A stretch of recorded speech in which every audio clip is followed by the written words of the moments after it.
So, personally, I wasn't really excited about Black Widow at all. When I found out this movie was being made, I said, it's no reason for us to have a Black Widow film. She's dead now. Her character is done.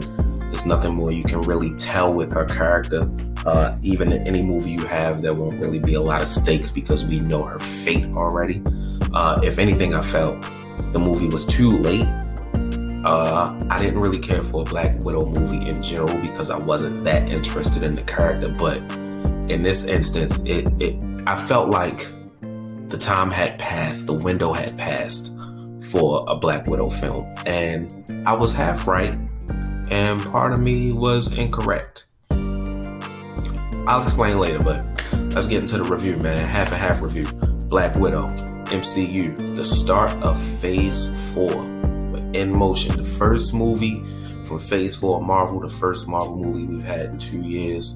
Black Widow review, baby. Let's get into it. So, if you haven't seen my half and half reviews before, it's half movie review, half spoiler review. I try not to keep them too long. I'm not an actual movie critic. I'm a casual movie viewer. I love movies just as much as movie critics do, but I don't really get really deep into a lot of the intricacies. You know what I mean. I don't deep dive into stuff like actual critics do. So call me a casual critic, call me a casual movie reviewer, whatever. But enough about me. Let's get into the movie. So, Black Widow. This movie takes place, if you did not know, between Civil War and Infinity War. It picks up right after Civil War, where Black Widow is on the run along with Cap and the other Avengers who were on Cap's side in that fight in Civil War against the Sokovia Accords. So she's on the run. Obviously, she can't go back to America. She has a guy helping her out. I never really remember the guy's name. I don't even know if they said it in the film. It's not important. He's just the guy that gets her stuff that needs to be got. I don't know how he gets it. At one point, he gets a helicopter, whatever. Simultaneously, we see things that are going on with her sister Yelena. And I have to say this, first of all, shout out to Florence Pugh. Florence Pugh was amazing in this movie, bro. Her chemistry with Scarlett Johansson's Natasha, aka Black Widow, was fantastic. I love that conversation and banters together. When they first meet, there's a fight scene, which is definitely the best fight scene in the movie. The hand-to-hand combat in this movie was incredible, bro. I loved it. Nice action in this movie. Felt like a spy thriller. Almost like Winter Soldier light. Like a great value Winter Soldier, but I don't mean that in a bad way. It was a good movie, man. It was okay. It was doable. Was it worth the wait? That's hard to say because we probably wanted a Marvel movie so bad we didn't care which one was coming out first. So we were going to enjoy this regardless. But, I mean, it was a doable movie. I've seen worse MCU films for sure. This was not one of them. Taskmaster was amazing for a moment. It was almost like the Terminator, bro. Like, no matter how hard, no matter where you ran, no matter how hard you fought, he kept coming over and over again. I love the Taskmaster. Fuck. Love Taskmaster in this film. David Harbour, who played Yelena and Natasha's dad, Alexei. He was basically a comedy relief in this film, but he was fun too. Him and Yelena, played by Florence Pugh, are basically the heart of the film. I love seeing them on screen. She had so much chemistry. She is a star. I'm pretty sure we're going to see her more in the MCU, which, you know, I'll get into later in the spoiler half. But this movie, when I spoke in the beginning, I said I originally felt like it was too late, and I was right and wrong. I was right in the sense that, you know, there's no stakes in this film. We know she lives. The only stakes really lies with the other characters. We don't really know what's going to happen to them because we've never seen them before, even though this takes place before most of the movies we've seen recently. That wasn't really an issue for me, but it was hard for me to really care at some points, but also I feel like this came out at the perfect time Because if this was released when I said it should have been originally, in the time period it takes place in, after Civil War, before Infinity War, it wouldn't feel, you wouldn't, I don't know how to explain it, but this is kind of a tragic story, because you learn a lot about Natasha's background, where she came from, her upcoming, what happened to her, the things she's gone through, her mindset, family concept. You learn all of this, and watching this film, knowing what we know is going to happen to her in Endgame, it feels like a tragic story.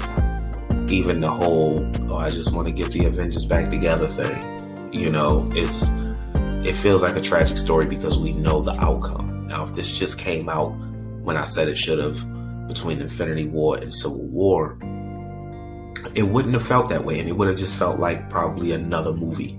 Because to be quite honest, besides the whole family dynamic, we don't learn a lot about Black Widow's background that we didn't already know. We don't really dive into this character and learn anything very useful. Granted, nothing's going to be useful because she's dead, but we don't really learn anything new that's like, oh wow, I wasn't expecting that. Like, they give us some things, but it's nothing really juicy that juices up the character. Like, even the whole family thing is cool, but it does nothing for me personally to make me feel a different way about the character. And I swear to God, if I have to hear family one more time, between this and Fast and Furious, I'm drawn out on family. I don't want to hear family again. I swear to God, I don't. I don't. But it's a really good film, man. The action in this, like I said, is Winter Soldier light.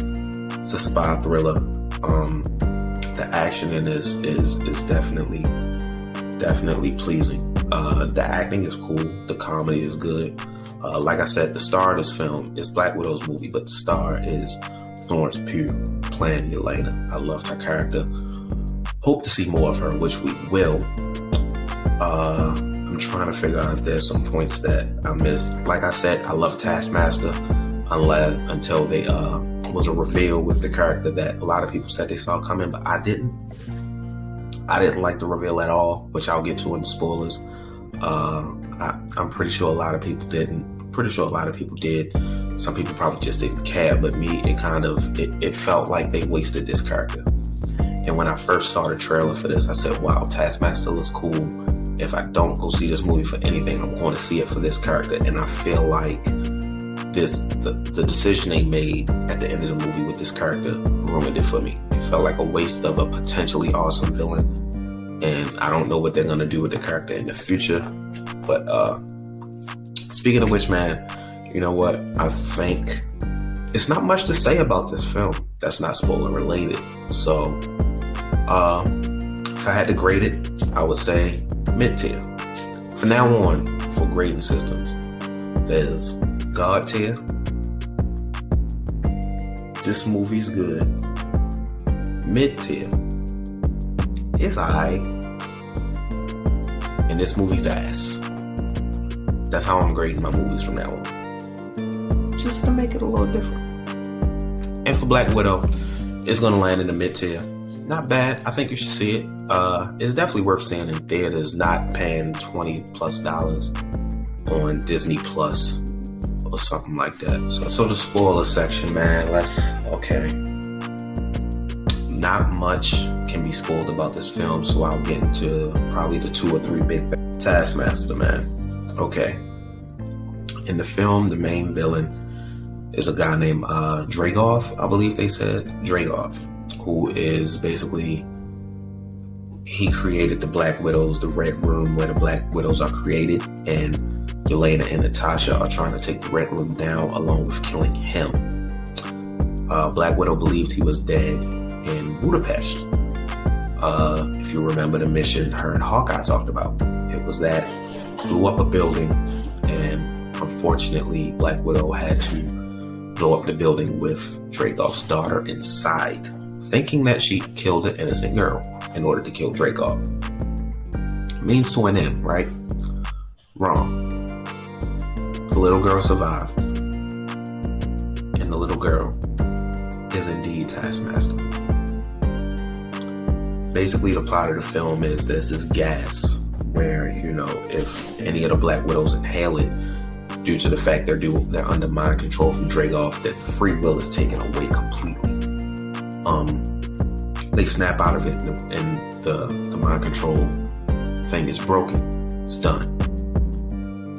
Black Widow did that to Taskmaster at the end of the film. Now Taskmaster is free.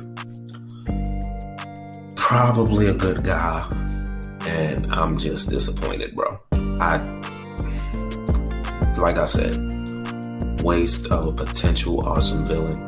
They could have done so much more with, but I don't know what they're going to do in the future with this character. They lived for a reason. Pretty sure we'll see him again. And what connotation, I'm not sure. Maybe in some Disney Plus show for certain characters. Speaking of which, there's an end credit scene at the very end. At the end credit scene, Yelena visits Black Widow's grave. This is in present time now. She visits her grave, and she's approached by Allegra Valentina de Fontaine, who, if you remember correctly, was in Falcon and Winter Soldier, who approached bootleg Captain America. So she basically tells Yelena, who I assume has been working for Allegra a lot, because she said something about she wants a raise. So she said, would you like your next target? Figured out when I hand it to you personally, would you like to take out the person responsible for your sister's death? And her next target is Hawkeye, which means this is leading directly into the Hawkeye Disney Plus show that we're getting. Yelena's probably going to be hunting him down in this. She's going to find out the truth. She's going to switch over, become one of the good guys, which I would love to see because I want more of her, but we're going to get her hunting him down in that show. I'm looking forward to that. This is the first time one of the movies directly leads into one of the shows. We've never gotten that. So this is a big push for the Disney Plus shows. Hawkeye, I believe, comes out sometime this year. So I'm looking forward to that for sure. And that's really it, man. This movie doesn't have a lot of spoilers. It doesn't. Most of everything you saw was in the trailer. There's really nothing big to spoil about this film. Like I said, mid-tier, even for Marvel standards. It's a mid-tier film. I enjoyed it. Would I go to the theaters to see it again? Probably not. Rather watch it at home. But it was enjoyable. Let me know if you enjoyed it. Let me know any issues you had with the movie. Some of your favorite parts of the movie. How did you feel about the Taskmaster reveal? Know how I felt. But like the video, man, even if you liked it or not. Like the video. Subscribe. Ring the notification bell so you know when reviews like this come out. Reviews for the Disney Plus shows. I don't do episode by episode. I'm going to be doing a series recap on Loki, all in one video. That's going to be coming soon, obviously, since the show is about to end. But like I said, leave a comment in the comment section down below. Let me know how you felt about the movie. Until next time, peace.